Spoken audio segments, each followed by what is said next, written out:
راشئ اوس تاسو د دې مولا د جنازې مونځ واورئ. د جنازې مونځ کې دا شانتې غلط الفاظ ویلي دي چې هغې باندې انسان کفر ته رسیږي. لکه ومن توفیته معنا ده یا الله څوک چې ته وفات کې. د دې په ځای باندې دا وایي ومن توفیته یا الله چې څوک زه وفات کمه.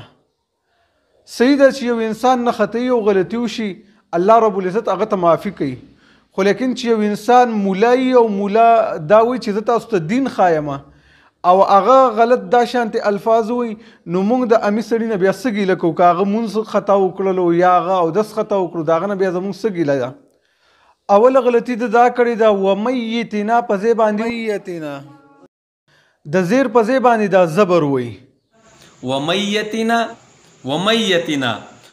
دویمه غلطي فاحییه دی دا وی فاحییه یو یې په ځای باندې دوه یاګانې روړي دي فاحییه علی الاسلام.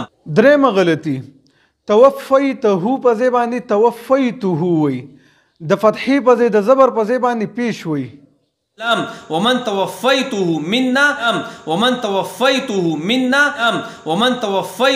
منا.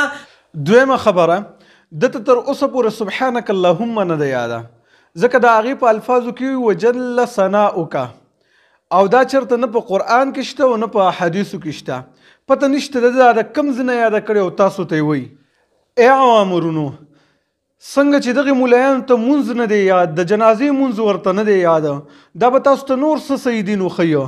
په دې خلکو باندې نور مه دې وککېږئ لږ راویښ شئ. څنګه چې د دنیا په کارونو کې تاسو معلومات کوئ ځان پوهوئ راځئ په دې دین باندې هم لږ ځان پوه کئ.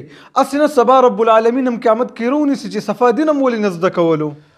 اوس صحیح د جنازې د مونځ طریقه څه شی ده هغه د کوم چې په صحیح احادیثو کې راغلی ده.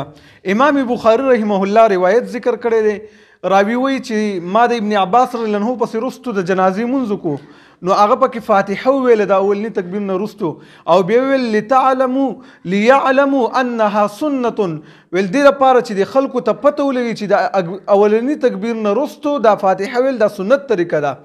او دویم تکبیر نه رستو درود شریف ویله او دریم تکبیر نه رستو مختلفې دعاګانې راغلي دي. پکار دا چې موږ هغه ټول یاد کوو په هغې کې چې موږ کومه وویله دغه د جنازې د مونځ صحیح طریقه او سنت طریقه ده.